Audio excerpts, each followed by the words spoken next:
Good morning, Rabotai. Welcome to Breakfast in the Class. Breakfast in the Class is sponsored by Stephen Rappaport, the Breakfast King, in honor of Haron Shochet, for keeping the synagogue in perfect order for so many years, until the Rabbi Farhi came, ruined all the order.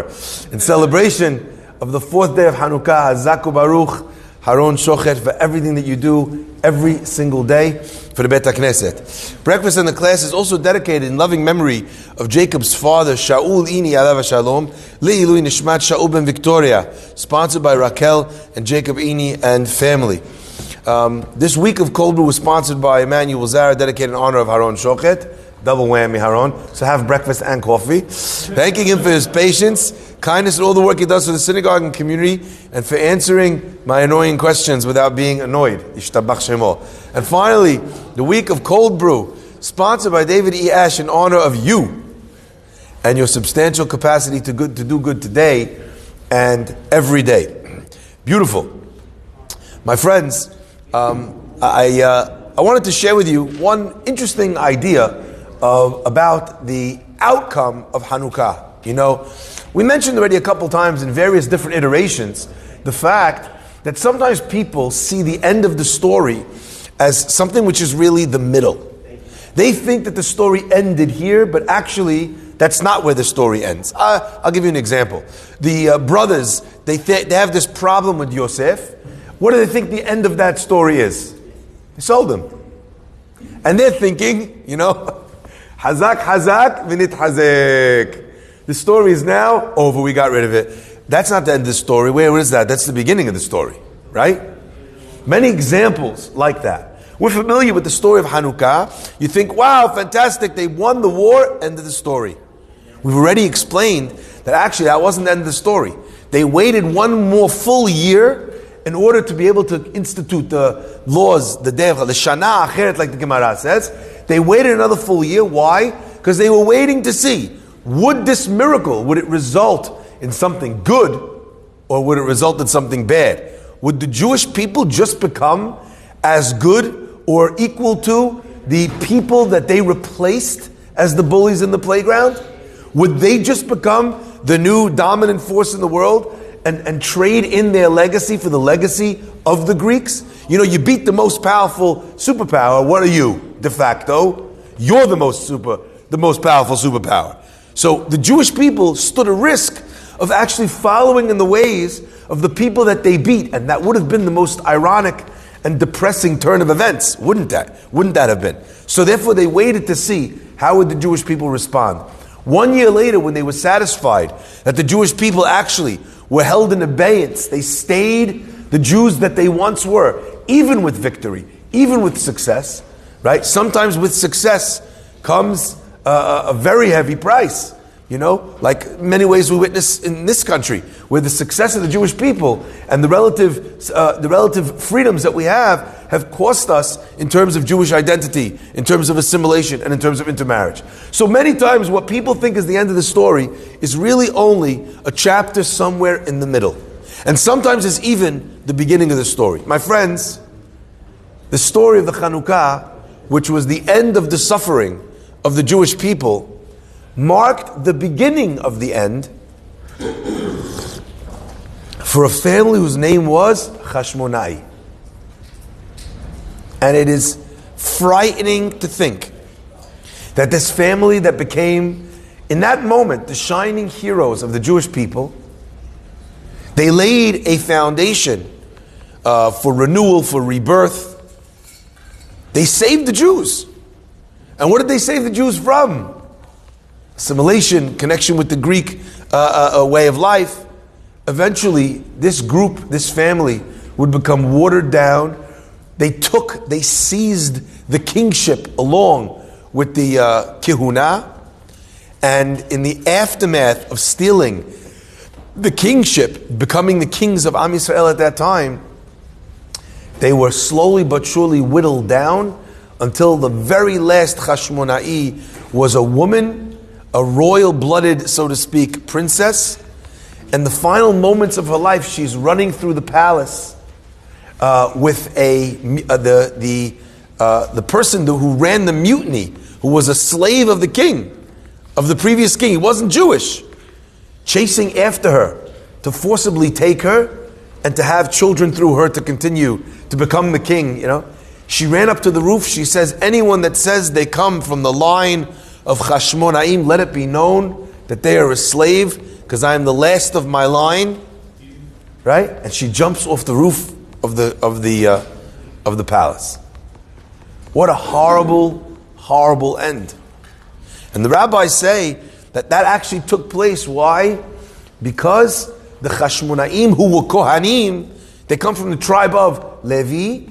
They sought to take the kingship, which belongs in the hands of the tribe of Yehuda. And like the pasuk says, Lo Yasur Shevet Yehuda. The staff of being king shall not transfer from the hand of Yehuda.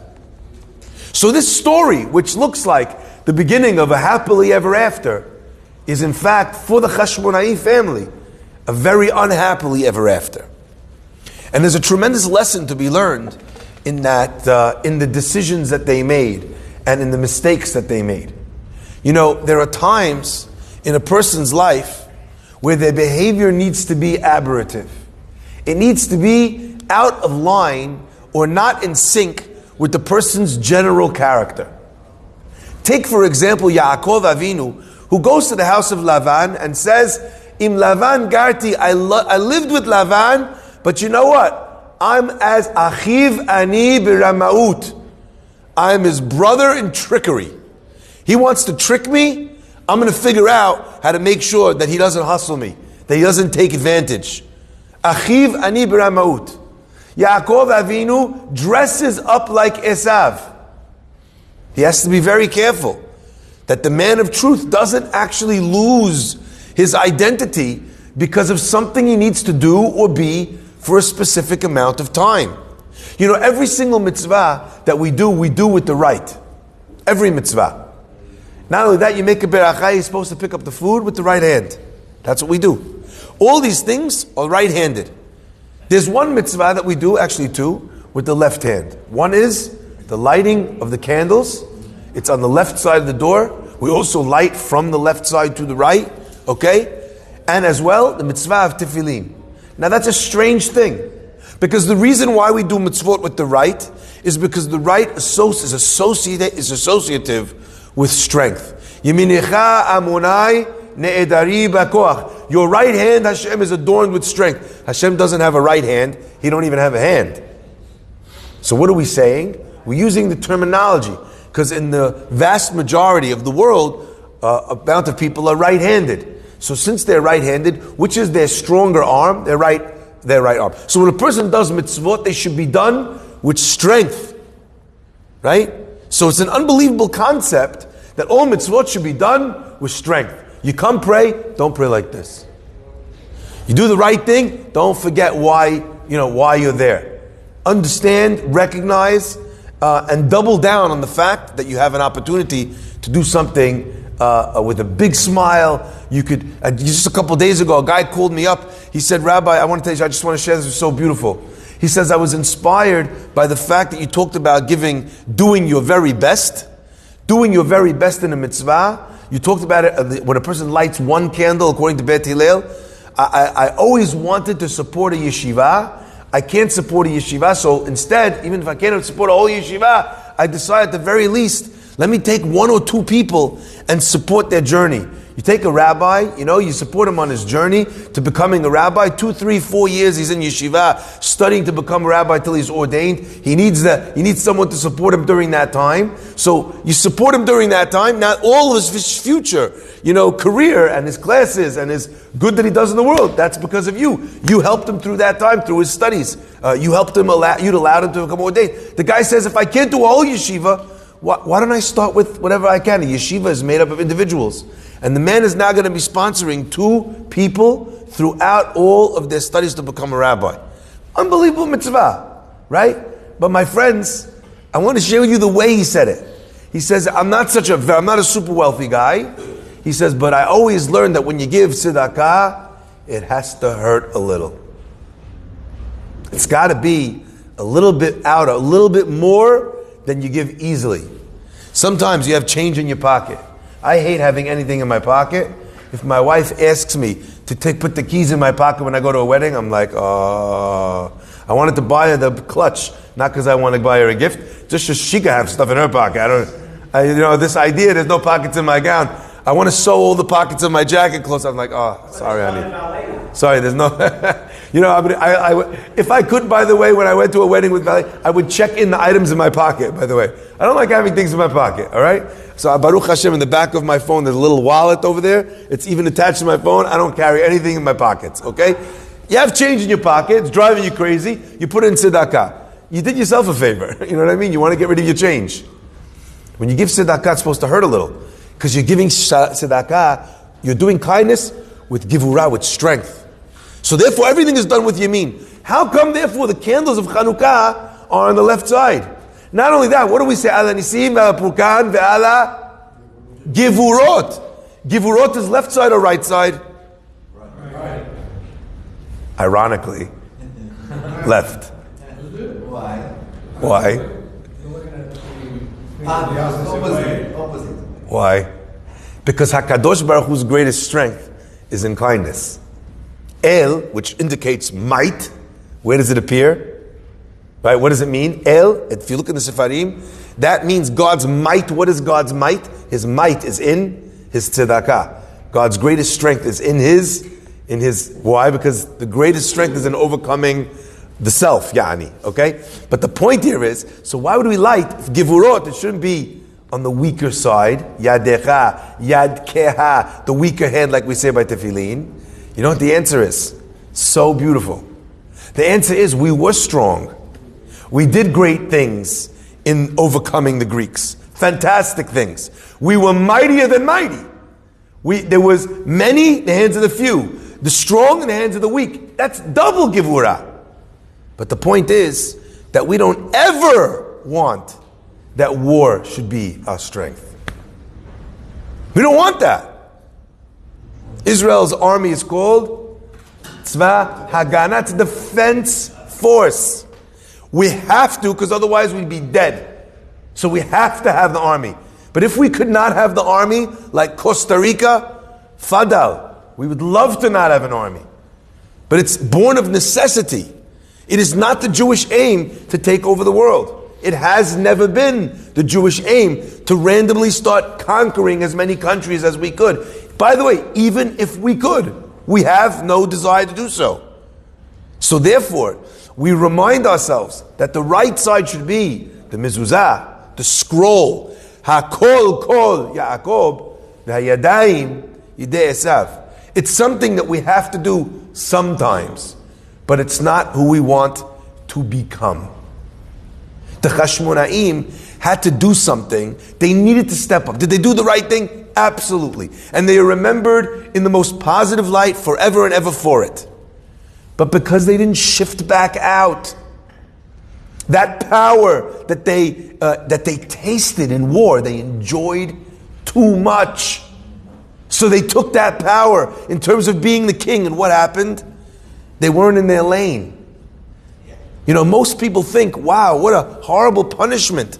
The pasuk says, Lo yasur shevet mi Yehuda. The staff shall not transfer from Judah. Does the pasuk say, Lo yasur shevet mi Yehuda? Veha mesir shevet mi Yehuda. And someone who takes it, mot yumat. Does it say that? Does it say, right, tikaret, that soul should be cut off? Which is what happened to their family.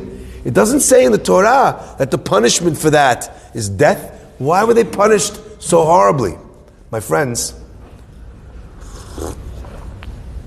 I'd like to share that I don't think the Chashmonaim were punished. What do you mean? They were all wiped out. How could you say they weren't punished? They weren't punished. The nature of a human being's being here on earth is about them fulfilling the mission that they came here to do.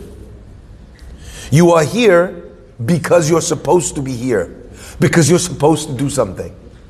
If you are not doing you, then your very connection with your lifeline dries up.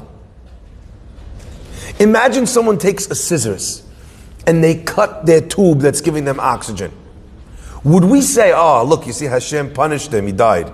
Hashem didn't punish you. You cut your own oxygen tube. If a person shifts out from the job that they're supposed to be doing, what happens? They no longer have a purpose, a reason here on earth. Fulfill your purpose, become full of life, be enlivened, be emboldened.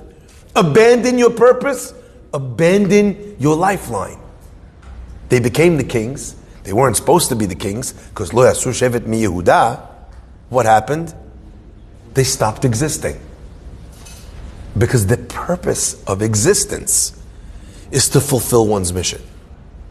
Mabotai, we look back now in the story of Miketz, and we see as well a very similar concept. Yosef has a dream. He knows that the fulfillment of that dream is important. So after 2 years, when he gets made the king over Egypt, and suddenly his brothers are coming down for food, and the power dynamic has indeed shifted, and the seeds of his dream seem to have been planted and watered, what does Yosef do? He seeks to be able to bring his brothers to Teshuvah. And whereas in the initial state of Yosef's dream, the brothers were not supposed to be subjugated to him, they were supposed to receive from him. They were supposed to benefit from him. Nowhere in the dream does it talk about one of the stalks of wheat kidnapping the other stalk and locking it in jail. Nowhere in the dream does it say that one star forced the other 10 stars to go get the sun and the moon and drag them down and force them to bow. It doesn't say that. Yosef felt he needed to step away from his line, from his path, to be able to do something that needed to be done in that moment. And there are moments in life when we must do that. But it is oh so important to be able to know, to figure out how to shift back into our path to get back into our zone. Yosef manages to remember that he's a king true, that he's destined for greatness true, that he is a Baal Halomot, he is a master of dreams true, but he's also a brother. And that journey ends in the beginning of next week's parasha, when we see this, Lo Yachol Yosef Hitapek, and Yosef could not hold back anymore as he stood opposite his brothers. Because all the other storylines, king, Baal Chalomot, the subjugation, the right one, from Rachel Imenu, all the lines, they faded into obscurity when they were faced with the more dominant storyline of his life, which is what? Et achai anochi mevakesh. The answer that he gave to the angel Gabriel, when Gabriel said, what are you looking for? And he said, I'm looking out for my brothers. The Chashmonaim never shifted back. There are times, my friends, when a person in work needs to stand up for themselves. There are times. Someone's taking advantage of you. That harsher side needs to come out. It has to. Otherwise, they're going to trample all over you. How do you put that away? You're at work all day. You're outsmarting everybody. That's how you make your money. Being smarter than everyone else in the room. You come back home and you're still trying to outsmart everybody in the room. Do you understand me? Trying to figure out how to manipulate your wife and your kids to get them to do what you want. And you know what? You're honing that craft every day. All day. And all of a sudden you just have to shut it off. That's what we're learning from the decimation of this family. They had to figure out, they had to find an off switch. Yosef HaTzadik had to figure out where he could find an off switch. And eventually he found it. My friends, one of the most important things to do with a person's time is to think. And we live in a world which increasingly is pushing the ability to think and to focus out of our grasp. Because where once the busyness of life, it occupied various pockets, now because you have in your pocket a phone or whatever, there's almost no time when there's nothing to do. And you witness people doing it, by the way. You ever see? People sit down and they reach for their phone. How long did they sit doing nothing before they reach for their phone? Maybe 1 second. Now, again, I'm not saying anything bad about the phone. People think that there's a crusade against technology. My crusade here is not against technology. My crusade, maybe perhaps in this conversation, is about where something, whatever that thing may be, comes in and steals something more important than itself. So if all the sports scores are there and you're up on all the news and you did all of that, that means that came, even if it's good stuff, even if you're learning, I don't know, you're reading, you're developing a new skill, you learn a new language. The Mishnah in Avot says a person always has to be michashev. You have to weigh up sechar mitzvah keneged hefseda, against what you lost in order to achieve it. You understand that point? And vice versa with the avera as well. You know, what's the problem of the avera versus what you could have accomplished if you didn't do the avera? So a lot of people talk about the negative elements of the phone. Forget the negative parts of it for 1 second.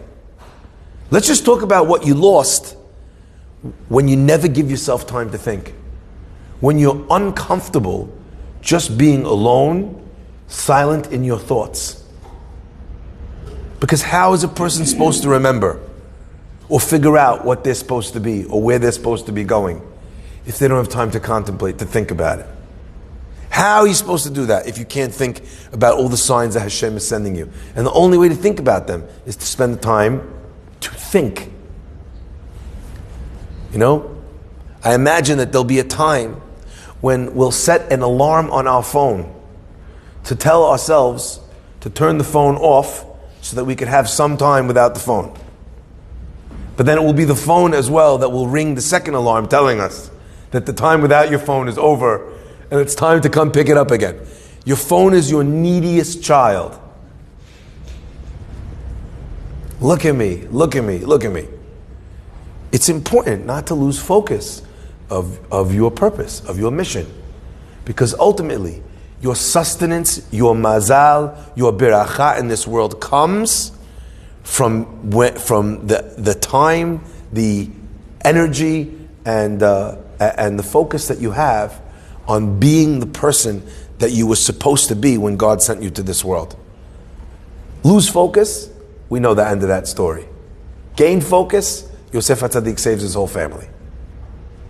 Be'ezrat Hashem, we should be zocheh to learn these messages, to see the light of Chanuka spread in our life, to understand that while it is a very important and very beautiful thing, we had to take steps to ensure that people would not see it as the right hand of Yaakov Avinu, but rather as a necessary sidestep, but at the same time, a sidestep nonetheless. Baruch Adonai Le'olam. Amen ve'amen.